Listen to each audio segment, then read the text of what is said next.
your break with 50 Shades, very loyal fan base to it.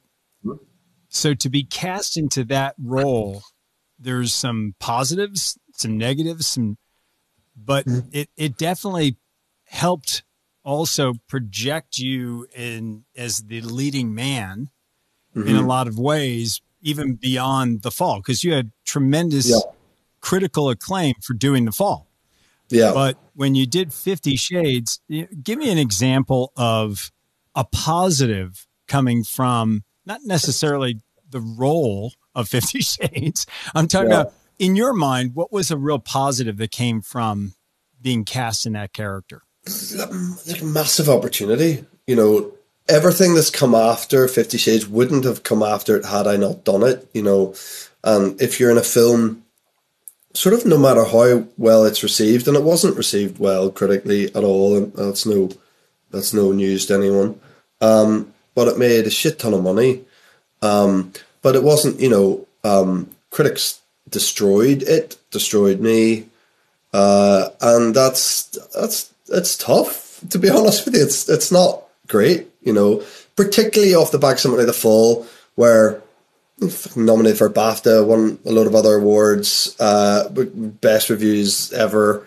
So you're riding high, and then you do this thing that's this big opportunity, and it's going to be on this massive scale, and then everyone's saying horrible stuff about you. You're like, Jesus, right? Okay, this is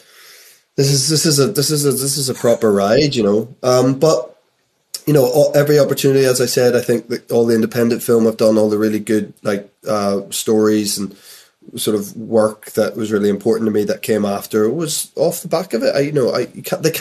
They can't budget and finance a independent film in that 5 to 15 million range off your name if you haven't been in a movie that's made a ton of money. That's just the reality of it. But also because of the negativity around it, I felt since that I feel like I'm on a bit of a mission to try to convince people that I'm better than you think I am if that's all you've seen of me, you know. And I've done work that's really helped with that. And then particularly in the last year with the success of Belfast and the show I did called The Tourist, that were the most well-reviewed things of my career so far. They've done a lot to build that wall back up. I think it feels that way, and everything I'm doing now and everything I have planned for in the next while is really, truly exciting stuff for me, and it feels like there's been a bit of a shift. So, you know, so it's a really cool thing to have experienced a massive franchise like that and all that goes with it, all the positivity, all the scrutiny. It's a cool thing. I remember when we first met, I had asked you because we were doing some stuff and the people I was working with said, you know, Jamie doesn't have any social media. And I'm like, I asked you, and you're like, have you ever seen those movies? And I'm like, no, I know the book. And you're like, okay, well, that's good. And then you said, well, I can't have social media, you know, and be in that series. And it was fascinating to me because I never thought about it that way. As significant as those pool steps are. Yeah. It was an amazing thing. And I met my wife on some steps at a friend's house. They don't have the house anymore. I proposed to my wife on the same steps. And then when they were selling the house, I asked, could I get a little piece of the steps? So like father, like son, you know, I asked, and they chipped a bit of the stone off. So I have this bit of stone from the steps that I met my wife on. So it's a similar sort of situation. That's fantastic. You said much earlier about taking a little piece of basically the house where you had met your wife. How did you meet her? We met on the 27th of February, 2010. I knew who Millie was. I'd heard of this. I knew who she was. She's an amazing composer now and is particularly in the last couple of months, killing it. And it's so exciting what's happening with her career. But back then she wasn't that. Back then I knew her as an actor. She was an actress. And so that's why I knew of her. And I knew that, you know, I'd once seen her at an audition, and I sort of like, oh, I fancy her and whatever. I didn't, you know, I've never been a confident guy with like the first line with people. I'm just crap at it. Anyway, I was with some friends, and someone said, look, oh, I'm going to meet some friends up at this house party. Amelia Warner's there, blah, blah, blah. And I went, oh, Amelia Warner's there? I was like, I'm going to go. And I went up, and there she was sat on the step, and we talked for like 4 hours, honestly, just incredible like conversation. And when we worked out that we were on the same, I said goodnight, I left the party, and we discovered that we were on the same flight the next day going back to the UK, and that we lived within half a mile of each other in London. So I picked her up to go to the airport in my little rental car that I had, and I picked her up, and I wore a Christmas sweater for some reason, because I thought if nothing happens from this, she'll remember me. That was my thinking, as the guy who like picked her up in a Christmas sweater. So that was it. We flew back, and we went on a date, I think, that night. I knew really early on that I'd marry her. I really did. I knew that night, to be honest. And that's it. And, you know, 12 years and 3 kids later, here we are. But, you know, the romance, obviously, you know, you inherited that, the romantic side of yourself.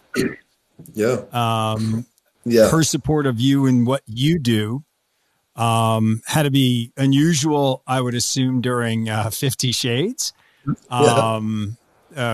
Luckily, she knows a romantic man who's madly in love with his wife, as you are. That helped ease that burden. But her support of you, I think, probably allows you some latitudes on your career too, where you could take more chances doing for you, taking, you know, a role. Describe that for me. Yeah, I mean, it's an unbelievable feeling, but I don't know any other way to feel totally supported by your spouse. You know, that's just always been our way. We've all just supported each other the whole time. We're both at this I personally believe I'm at the most exciting juncture in my career at the moment. She certainly is. Everything that's happening with her is incredible. And I do think we've harnessed that with each other. I think we've supported each other in the right ways, I think. And, you know, I think it helps with what you're saying there, that she used to be an actor, so she understands what that is. And she did it for a long time, from when she was 8 or something. She did her first, you know, she was like, did it when she was a kid and stuff. Her mother was an actor. Her dad was an actor. So, you know, she really understands all that. So when it comes to something like 50 Shades, she knows what it is. She knows it's, you know, make-believe. And she knows the reality of like what doing a job like that is, and the opportunities that will come from doing a job, and the experience that will come from doing that job. So it's been a lovely thing to experience with someone else and share with someone else. I think for both of us, working in the same industry is really beneficial. There's an innate understanding there of what each of us have to do, sometimes need to do, sometimes have to go away, sometimes need to, you know, she has a studio here at the house. She needs to go and when she's working, she's up in that studio, and I'll take the kids, you know, like that balance where we've got that down, you know, we've got a great thing with that. We also have a real openness with each other about,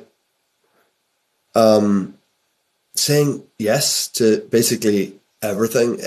And you know, I'm a big golfer, as you know. We played a lot of golf together. I want to do one trip a year, one boys trip. I go with the same guys, you know, all of which you know. And we do, just the 4 of us, we do a golf trip every year. And then maybe I do one other thing where I play the Dunhill, or one other thing where it's like 4 days away.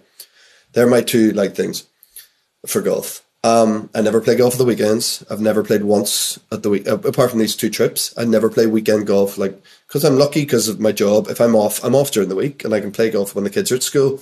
I'll never, like, when my wife's at home with the kids, go, hey, I'm going off for 7 hours on a Saturday. Won't do it to her. It's not fair. And anytime my wife says, hey, do you mind if I was thinking, I go, yes, do it. Because, like, if that's a girl trip with the girls or something, my wife's an only child. A lot of times she wants to do stuff where she wants to do her own thing. She's an incredibly avid reader. She reads, a couple of books a week, Sometimes she just wants to go off and do something where she just has her time and space to herself. And I love that, and I want to support that, So we've got a really good thing with that where, like, and I think everyone should be like this. Also, I've never been one of those guys who suffers with, like, crazy jealousy, and, like, I trust my wife implicitly as she does me. So there's never been that thing of, like, oh, you going away with the girls? Like, where are you going? Oh, go and have fun. Go and have fun. Like, what? If I get to go away with the boys for a 3-day golf trip, she should be able to do whatever she wants. So I think that's a really healthy thing in a relationship that we've always had, of letting each other do our own things. We're together all the time, and we also make a point of doing a trip away from the kids every year. Just Millie and I go away again. If anyone's listening to this and they're in a relationship, that's really important, I think, when you have kids, to just get away and have that time together where, we were here first. We loved each other first before the kids came along, and you've got to have that time together. So she's just been the perfect partner, I have to say. I know you have that with your wife too. I'm just very lucky with it, Scotty. We have a great understanding of each other. And it's admirable.